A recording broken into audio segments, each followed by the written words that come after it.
Industries develop हो रही हैं और बहुत बड़ी संख्या में लोगों को रोजगार मिल रहा है।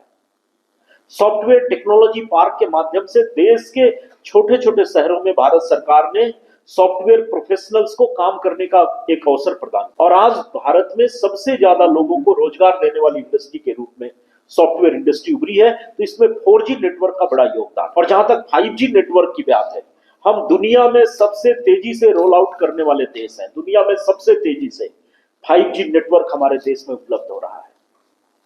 तो एक अंतर है जो यूपीए और एनडीए सरकार में। उस वक्त हमारी बुनियादी ढांचा हमारी प्राथमिकता में नहीं था।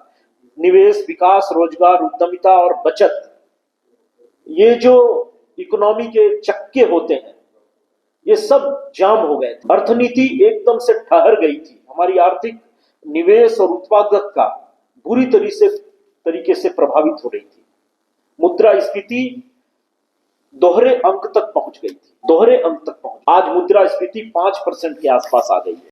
कि सरकार ने जिस प्रकार से भारत को आर्थिक रूप से खोखला बना दिया था, श्वेत पत्र तो उसी समय जारी करके यूपीए सरकार के आर्थिक मोर्चे पर की गई मनमानी, भ्रष्टाचार, लूट और विफलताओं को जनता के सामने रखना चाहिए था। लेकिन उससे एक नुकसान होता कि पूरे दुनिया के सामने भारत की बदनामी होती। भारत का आर्थिक खोखलापन पूरे दुनिया के सामने उजागर हो जाता। हमें तो थोड़ा पॉलिटिकल लाभ जरूर मिलता, लेकिन भारत की बदनामी होती। राष्ट्र को सर्वप्रथम मान करके, राष्ट्र सेवा को सर्वोपरि मानने वाला राजनीतिक दल भारतीय जनता पार्टी और उसके नेता आदरणीय नरेंद्र भाई मोदी को यह स्वीकार नहीं था। और अब जब यूपीए और एनडीए के कार्यकाल के 10-10 वर्ष हमारे सामने हैं, तो वैसे में श्रीमती निर्मला सीतारमण जी ये श्वेत पत्र लेके आई। और इस श्वेत पत्र का जब आप अध्ययन करेंगे, इसमें जो तथ्य उल्लेखित है, जो आंकड़े प्रस्तुत किए गए हैं, तो आप आश्चर्यचकित रह जाएंगे कि देश को किस स्थिति में यूपीए सरकार ने 10 वर्षों में पहुंचा दिया था। देश किस स्थिति में 2014 में आदरणीय प्रधानमंत्री नरेंद्र भाई मोदी को प्राप्त हुआ था, और आज देश इस 10 वर्षों में कहां से कहां तक पहुंचा है। इसका अध्ययन करने से बड़ा स्पष्ट हो जाता है। श्वेत पत्र के कुछ महत्वपूर्ण बिंदु आप पत्रकार बंधुओं के माध्यम से मैं राज्य की जनता के सामने प्रस्तुत करना चाहता हूं।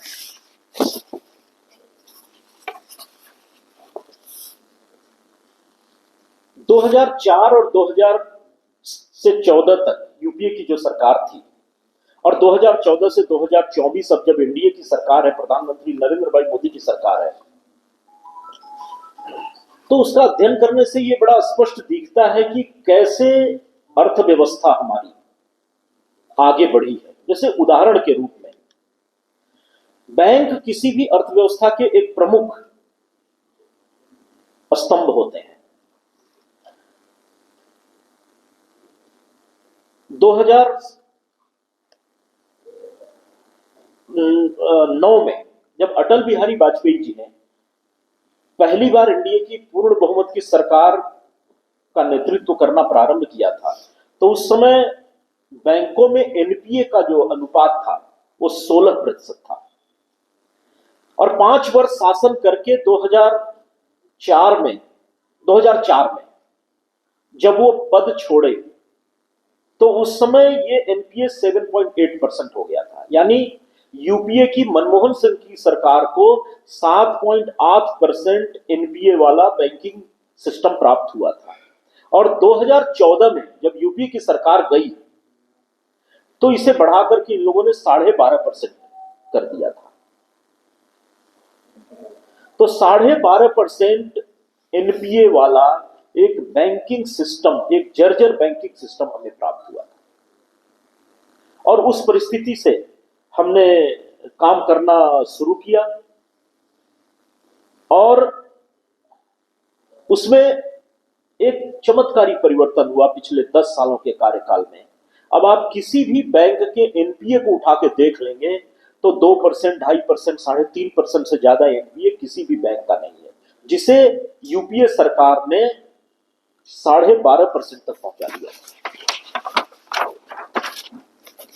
उस समय जो प्रधानमंत्री थे, उन्हें उनके मंत्रिमंडल का ही कोई व्यक्ति प्रधानमंत्री मानने को तैयार नहीं था, क्योंकि इस देश में एक सुपर पीएम थी, सोनिया गांधी सुपर पीएम की तरह थी, और जिसके कारण मनमाने तरीके से देश के संसाधनों की लूट हो रही थी और प्रधानमंत्री आंखें मूंद करके बैठे हुए थे।